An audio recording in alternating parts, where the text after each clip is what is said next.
In no less than a few weeks, the third installment of Dark Souls will be in our hands. Meanwhile, we've been spoiling ourselves with gameplay videos and lore theories in efforts to quell that craving for death Dark Souls gave us in 2011. Analyzing some of the gameplay, it looks like Bloodborne has played its part in inspiring a lot of what we might see. Here are 5 similarities between the two games that might be worth paying attention to. From what we can gather about the enemy design, making some of the foes in Dark Souls 3 looks to have been a byproduct of Bloodborne's playstyle. We're seeing tons of larger beast-like creatures that reflect the same David and Goliath vibe we felt when taking up our axe and slashing away at werewolves and giant ogres that were 3 times our puny human size. Digging a little deeper, we can infer some of the bosses even take inspiration from each other. The vile watchdog boss lets out a roar that sounds strikingly similar to the guttural cries from the cleric beast in Bloodborne. It may also be noteworthy to mention some of the enemies wearing cages on their heads that look somewhat similar to the Mensis cage item you could wear after killing Mikolash, host of the Nightmare.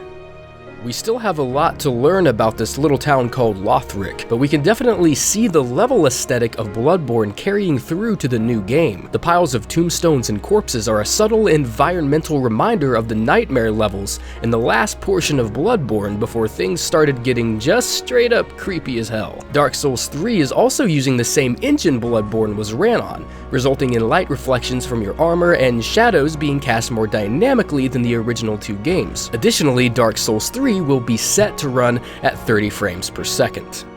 In Bloodborne, you had a trusty firearm by your side through many of your fights, allowing you to stagger enemies just before their attack landed and opening up the possibility for a visceral attack. Similar to the riposts in Dark Souls, the visceral attack was usually prompted after a huge enemy was staggered. That concept may or may not play somewhat into the mechanic of Dark Souls 3, because these giant creatures in Lothric almost look to stagger in the same way, opening up their defense and allowing the player to perform a frontal riposte. This is important to note because usually this could only be achieved by parrying an attack.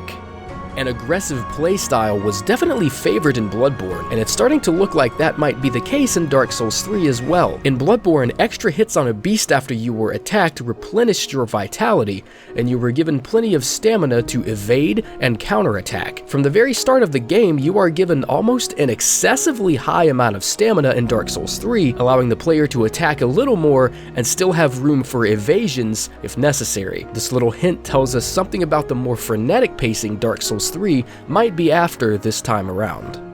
The soundtrack and the gameplay is more than enough to set Dark Souls apart from its competition, but the sensational lore and storytelling methods of Dark Souls is what makes the game that much easier to appreciate. This kind of layered narrative is what turns games into classics. In Dark Souls, we were given the story of only one Lord of Cinder, which was Gwyn. We were given downright beautiful imagery of his consummate strength, peeling apart dragons with his mighty lightning bolts. In Dark Souls 3, there seem to be multiple Lords of Cinder, which may capitalize on the desire to make the comparisons between the Lords of Dark Souls and the Great Ones of Bloodborne. There seem to be multiple of each, and it could be pretty easy to draw some parallels to their role and how their story plays out. Regardless, it is definitely something we should look forward to. This is Rusty Moboxer signing out for now. Be sure to check out our channel for more content, top videos, dark stories, creepy Easter eggs, angry rants, reviews, and playthroughs. Thanks for watching.